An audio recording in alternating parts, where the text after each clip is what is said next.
وبركاته. وعليكم السلام ورحمة الله. الحمد لله والصلاة والسلام على رسول الله وعلى آله وأصحابه ومن تبعهم بإحسان إلى يوم الدين. أما بعد فأعوذ بالله من الشيطان الرجيم. بسم الله الرحمن الرحيم. يا أيها الناس قد جاءتكم موعظة من ربكم وشفاء لما في الصدور وهدى ورحمة للمؤمنين. قل بفضل الله وبرحمته فبذلك فليفرحوا هو خير مما يجمعون. وقال تعالى وننزل من القرآن ما هو شفاء ورحمة للمؤمنين ولا يزيد الظالمين إلا خسارا. وإذا أنعمنا على الإنسان أعرض ونأى بجانبه وإذا مسه الشر كان يئوسا. قل كل يعمل على شاكلته فربكم أعلم بمن هو أهدى سبيلا. وقال تعالى ونزلنا عليك الكتاب تبيانا لكل شيء وهدى ورحمة وبشرى للمسلمين. صدق الله العظيم. پچھلے جمعے ہم نے ایک موضوع آپ حضرات کے سامنے رکھا تھا، قرآن کریم کا موضوع کیا ہے، قرآن کریم اللہ تعالیٰ نے کیوں نازل کیا ہے۔ قرآن اللہ کی کتاب ہے، اللہ کا کلام ہے اور پیغام ہدایت ہے۔ اب یہ قرآن اللہ نے کیوں اتارا ہے، اس قرآن کریم کے نزول کا اصل عنوان اور مقصد کیا ہے؟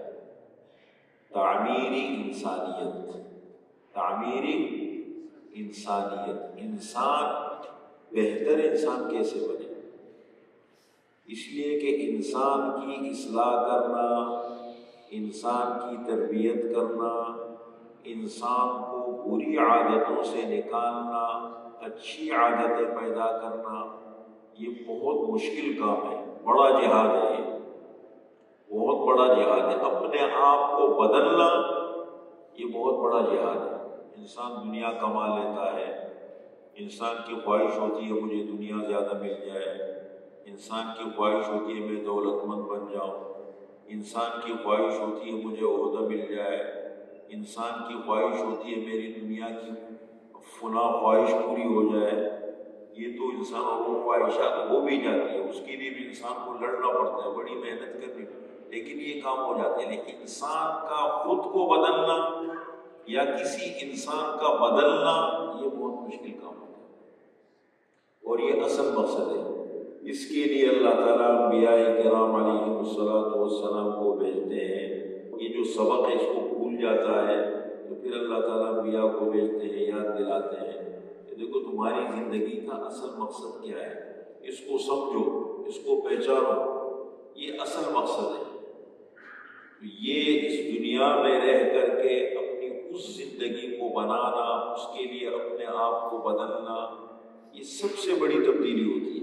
انسان کی سوچ بدلے، انسان کے عمل بدلے، انسان کی فکر بدلے، انسان کی زبان کنٹرول میں آ جائے، یہ سب اللہ کی نعمتیں ہیں۔ تو یہ تعمیری انسانیت یہ اصل موضوع ہے۔ قرآن کریم میں سورہ یونس کے اندر اللہ تعالی ارشاد فرماتے ہیں یا ایھا الناس، اے لوگوں، قد جاءتکم موعظۃ من ربکم، تحقیق آ چکی ہے تمہارے پاس نصیحت تمہارے رب کی طرف سے۔ موعظت، موعظت کے کیا معنی؟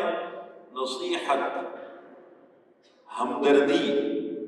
کسی کو کہتے ہیں نا، کل مجھے کسی نے ذکر کیا، پہلے ایک گروپ بچوں کا آیا، انہوں نے داخلے لیے، چھوٹے چھوٹے بچے تھے، 13 سال کے 12 سال کے داخلے لیے۔ تو پرسوں انہوں نے داخلے لی تو کل ایک اور بچوں کا گروپ آ گیا، انہوں نے بھی داخلے لے لیے۔ میں نے کہا ٹھیک آپ آ جائیں۔ میں نے پوچھا کہاں رہتے ہو، کیا ہے؟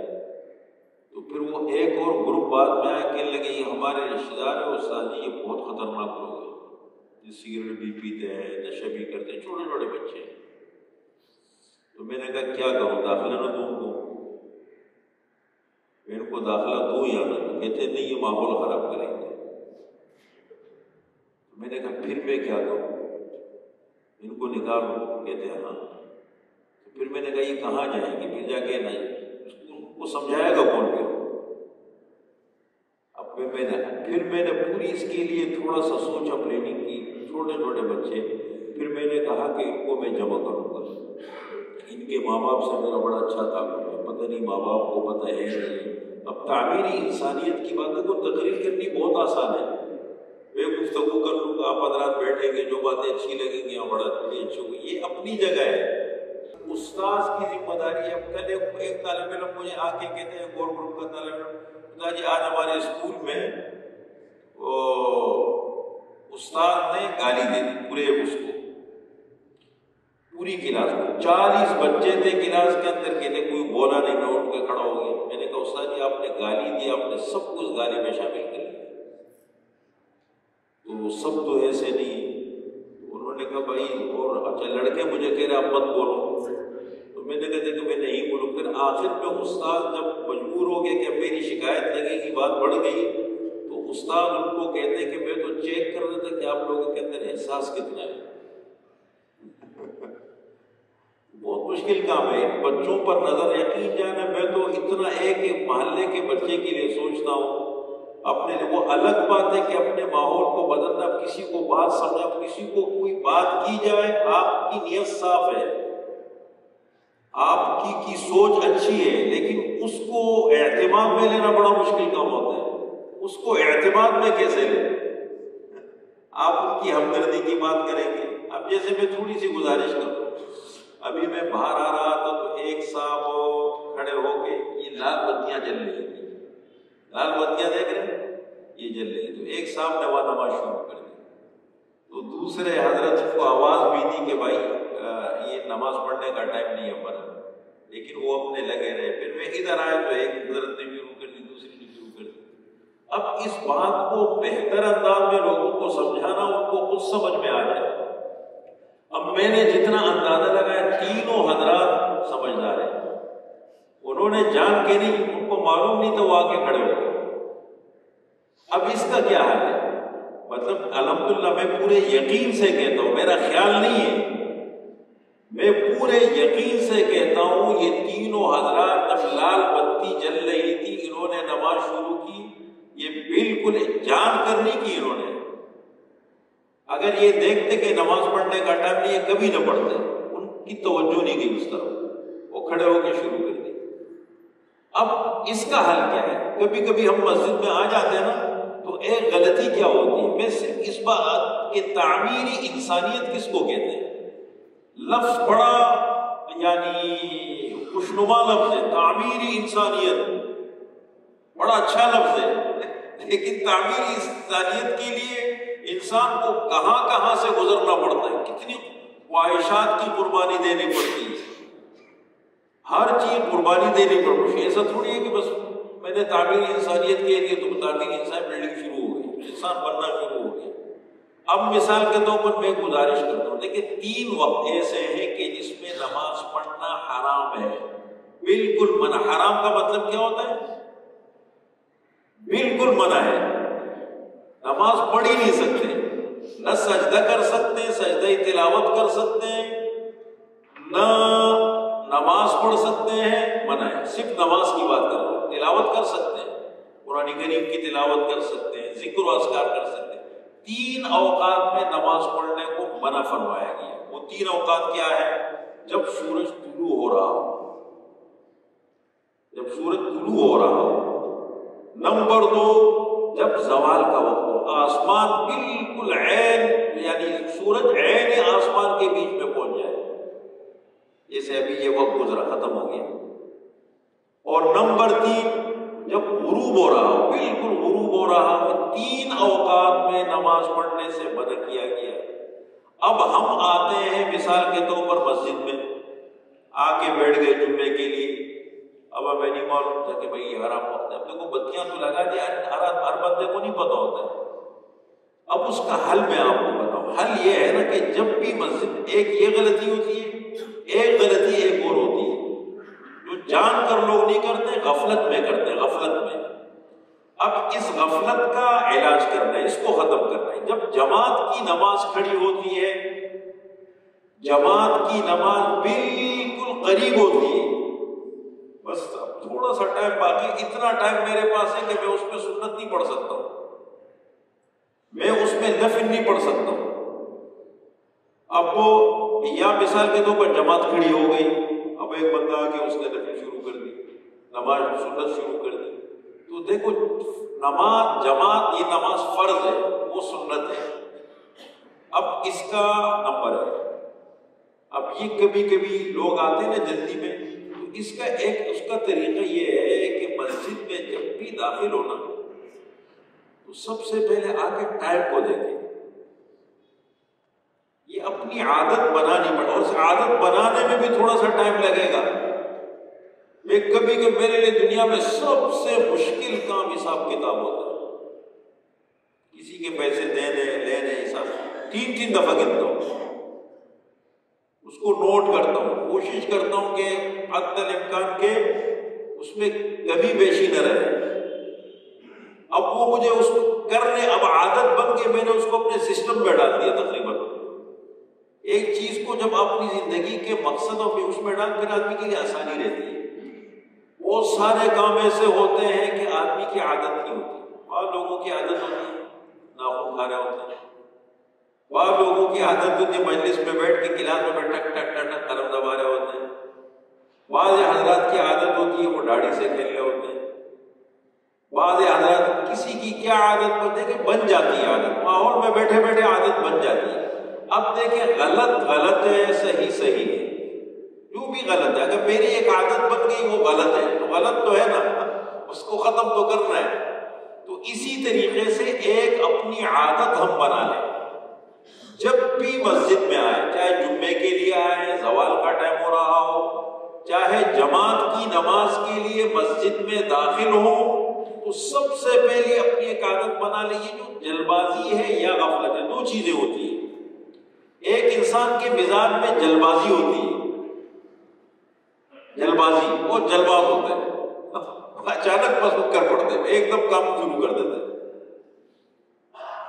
اور اصول یہ ہے کہ ہمارے نبی نے ہمیں دیکھو وَخُلِقَ الْإِنسَانُ عَجُولًا، انسان کی فطرت میں جلد بازی ہے، فطرت میں، اور انسان کے مزاج میں غفلت ہے۔ اب اللہ کے نبی نے ہمیں کیا تعلیم دی؟ العجلۃ من الشیطان، جلد بازی شیطان کا کام ہے، والانات من اللہ، سکون، اطمینان، سنجیدگی، یہ اللہ کی طرف سے ایک دین اور نعمت ہے۔ کسی بھی کام کو آپ کر رہے ہیں، آپ گاڑی چلا رہے ہیں، گاڑی میں بیٹھ گئے نا، موٹر سائیکل پہ بیٹھ گئے، گاڑی میں بیٹھ گئے، آپ نے اپنا بیلٹ باندھ دیا، بیلٹ باندھنے کے بعد پھر اگر تو دعا پڑھ لی، سبحان الذی سخر لنا هذا وما كنا له مقرنين وانا الى ربنا لمنقلبون، اور پھر اللہ کا نام لے کے روانہ ہو، یہ عادت تھی۔ اور ایک یہ کہ روانہ ہو گئے اور اب راستے میں جا بھی رہا ہے، اب پولیس کو دے کر بیلٹ باندھنا شروع کر دیا، عادت بن جاتی ہے۔ یہ عادتیں، یہی دیکھیں انسان کی پہچان ان بنیادی چیزوں کے ذریعے سے۔ میں تو بندے کو دیکھتا ہوں کھانے پر کہ وہ کھانا کس طریقے سے کھاتا ہے، سکون کے ساتھ، اطمینان کے ساتھ، اپنی پلیٹ کو صاف کرے، کھانا ڈھنگ سے کھائے، ضائع نہ کرے۔ اسی طریقے سے مسجد میں آتے ہوئے میں دیکھتا ہوں چپل کیسے اتارتا ہے، یہ چھوٹی سی چیز، یہ بظاہر چھوٹی چیز ہے، چھوٹی سی چیز کا مطلب بظاہر لوگوں کی نظروں میں، لیکن اسلام کی نظر میں چھوٹی نہیں ہے چیز، یہ انسان کی پہچان کی علامتیں ہیں، یہ وہ کتنا اصول پسند ہے، کتنا سنجیدہ ہے، کتنا اطمینان سے گاڑی کیسی کھڑی کرتا ہے، اسی طریقے سے موٹر سائیکل کیسی جگہ پر لگاتا ہے، بالکل بالکل راستے میں کھڑا ہو گیا، غیر مناسب جگہ پہ کھڑا ہو گیا.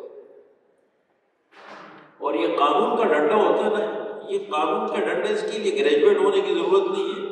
کبھی آپ نے دیکھا پڑھے لکھے لوگ ہوتے ہیں، یہ پاکستان کے ایئرپورٹ پہ جب اترتا ہے وہاں ساری لائنیں ٹوٹنی شروع ہو جاتی ہیں، وہاں سسٹم بدلنا.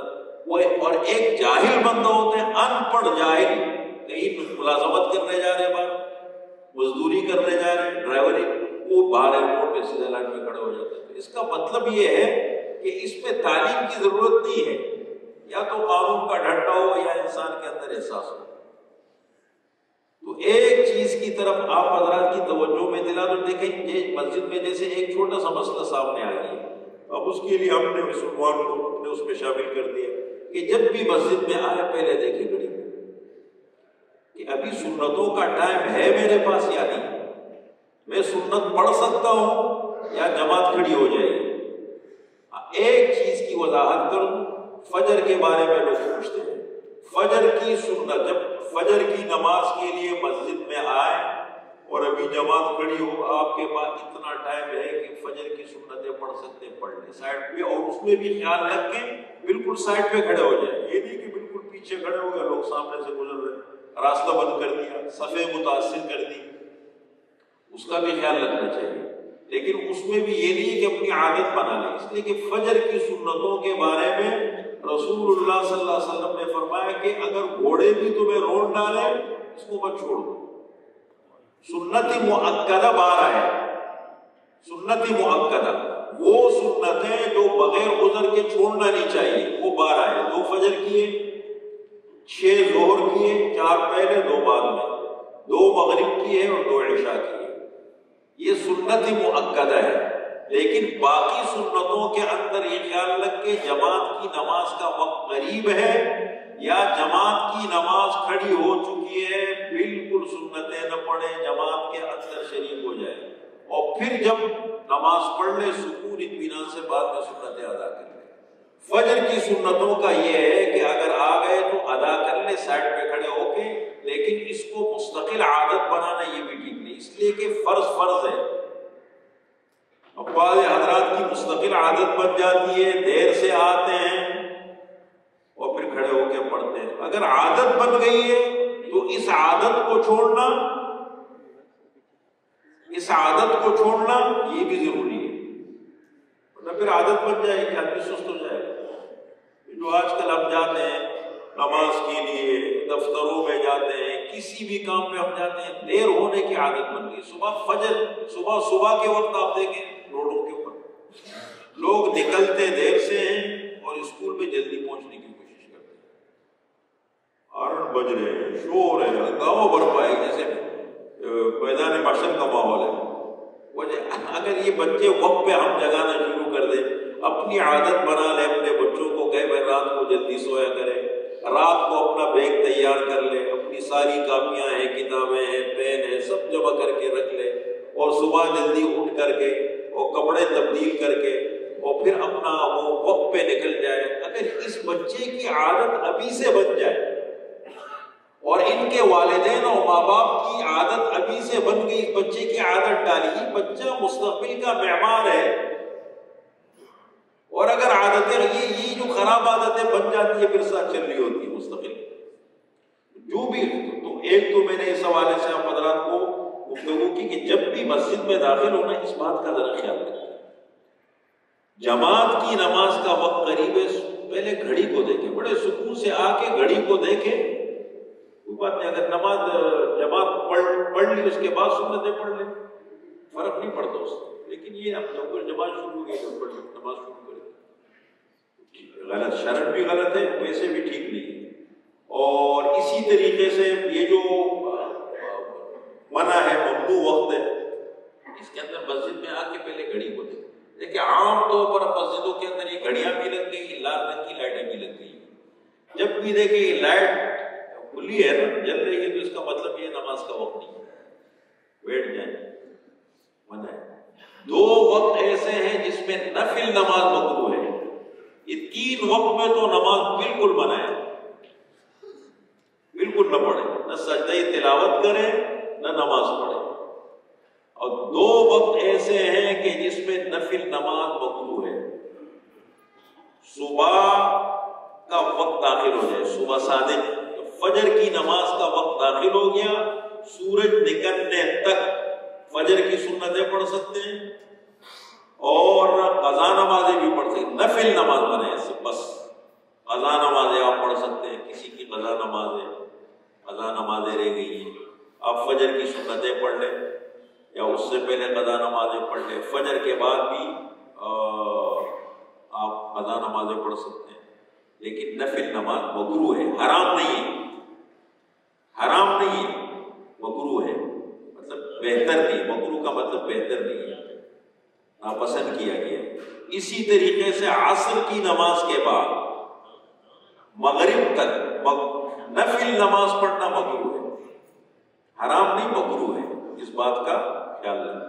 بعض ساتھی پوچھتے ہیں کہ جیسے مثال کے طور پر عمرے پہ چلے جاتے ہیں، حج پہ چلے جاتے ہیں، طواف کر لیا، طواف کے بعد 2 رکعت پڑھنے ہیں نا، طواف کے 2 رکعت کیا کریں؟ بہتر طریقہ دیکھیں، اگر کسی نے پڑھ بھی لی تو اس کی نفل ادا ہو جائے گی، حرام نہیں ہے.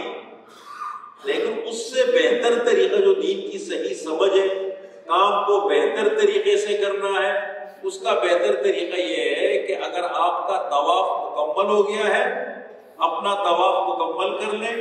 آپ کا طواف مکمل ہو گیا، آپ جماعت کے ساتھ مغرب کی نماز ادا کر لیں اور مغرب کی 2 سنتیں ادا کر لیں، پھر اس کے بعد 2 رکعت طواف کی ادا کر لیں. وہ ہر چیز کا حل ہے. سمجھ ہو اور سمجھ کے ساتھ احساس بھی بہت ضروری ہے. کبھی سمجھ ہوتی ہے لیکن آدمی تھوڑا سا بےحس ہو جاتا ہے، وہ جلد بازی میں، کبھی غفلت میں. بہت سارے کام ہم سے غفلت میں ہو رہے ہوتے ہیں، یعنی ہمیں پتہ ہے کہ یہ غلط ہے، چاہے وہ دین کے کام ہو چاہے ہمارے دنیا کے کام ہو. بہت سارے کام سب سمجھ رہے ہوتے کہ یہ ہے غلط، لیکن بس بے حسی کہہ لیں، غفلت کہہ لیں، لاپرواہی میں کر رہے ہوتے اس کو. بہرحال تعمیری انسانیت یہ بہت بڑا عنوان ہے قرآن کریم کا. اپنی عادتوں کو بدلنا ہے، اپنے آپ کو بدلنا ہے، چاہے وہ دین کے معاملے میں ہو چاہے دنیا کے معاملے میں ہو. جو بھی میری زندگی میں اپنی زندگی کی خراب سب سے بڑی نعمت اللہ کی ہے کہ انسان اتنا چوکنا رہے اور اتنا حساس رہے کہ اپنی زندگی کی کوتاہیوں پر، غلطیوں پہ نظر رکھے. وہ الگ بات ہے کہ ہمت نہیں ہے ماحول کی وجہ سے، ماحول ساتھ نہیں دے رہا، کوئی ایسی صحبت نہیں ہے، وہ ایک آدمی بدلنا چاہتا ہے. بہت سارے لوگ کہتے ہیں میں بدلنا چاہتا ہوں لیکن ماحول ساتھ نہیں دے رہا. وہ ساری ایسی ہماری زندگی میں عادتیں ہوتی ہیں کہ ہم ان عادتوں کو ختم کرنا چاہ رہے ہیں. وہ عادتیں ختم نہیں ہوتی، اس پہ کبھی ہمت نہ ہارے. اور سب سے بڑا ہتھیار اپنی زندگی میں مرتے دم تک جو قرآن نے اور اللہ کے نبی نے ہمیں بتایا، 2 چیزیں اپنے پاس رکھیں، ایک احساس اور ایک استغفار. احساس اور استغفار. شیطان کہتا ہے اہلکت الناس بالذنوب، میں نے انسانیت کو ہلاک کیا گناہوں میں ڈال کر کے. کبھی ایک جگہ سے ایک جگہ مبتلا کرتے، ادھر سے نکلتے دوسری جگہ، جیسے اور ہوتے ہیں دنیا میں. وَأَهْلَكُونِي بِالْإِسْتِغْفَارِ وَبِلَا إِلَٰهَ إِلَّا اللَّهُ، اور انسانوں نے مجھے ہلاک کیا استغفار اور لا الہ الا اللہ کے ذریعے سے. لا الہ الا اللہ احساس ہے، ہمیشہ چلتے پھرتے لا الہ الا اللہ. اور یہ صرف زبان نہیں، زبان تو علامت ہے. جیسے ہم قربانی کے جانور کو چیک کر رہے ہوتے تو کیا ہوتے ہیں؟ یہ دانت چیک کرتے ہیں، یہ علامت ہے، اصل یہ نہیں ہے، اصل دانت نہیں ہے، اصل ہے عمر. اگر بندے نے جانور خود پالا ہے یا ایسی جگہ سے لیا ہے کہ قابل اعتماد جگہ ہے، قابل اعتماد جگہ ہے کہ یہ بندہ مجھ سے جھوٹ نہیں بولے گا، جانور کے دانت نہیں ہے، عمر پوری ہے، بالکل قربانی کر سکتے. یہ دانت علامت ہے. اسی طریقے سے جب ہم اللہ کا ذکر کر رہے ہوتے ہیں، استغفار پڑھتے ہیں، کلمہ پڑھتے ہیں، تو ایک ہے دیکھیں لا الہ الا اللہ، لا الہ الا اللہ، لا الہ الا اللہ، لا الہ الا اللہ، یہ میں پڑھتا ہوں. اور ایک یہ ہے ذکر قلبی، یہ ذکر لسانی ہے، زبان کا ذکر ہے، اس سے آگے بڑھ کر ذکر قلبی ہے۔ کف بکار دل بیان، کف بکار دل بیان، انسان اپنے کام پہ لگا ہوئے کمپیوٹر پہ کام کر رہے، دل اللہ کے۔ جیسے ہم زندگی میں کبھی کبھی بعض کام ایسے ہوتے ہیں نا، وہ خود بخود اندر آ رہے ہوتے ہیں دل میں، تو انسان اپنے کام میں لگا ہے، اب مصروف ہے، اور دل ابھی میں آپ کے سامنے بیان کر رہا ہوں، میں مصروف ہوں نا، لیکن میں یہ بھی کر سکتا ہوں کہ میرا دل اللہ کے ساتھ لگا ہو، میرا ذکر بھی چل رہے، مجھے زبان ہلانے کی ضرورت نہیں ہے، اپنے دل کو متوجہ کرنا، ایک اپنی عادت بنانا کہ میرا دل اللہ اللہ کر رہا ہے، میرا دل ذکر کر رہا ہے، یہ کیفیت آتی ہے۔ اور یہ انسان پر یہ حالات کب آتے ہیں؟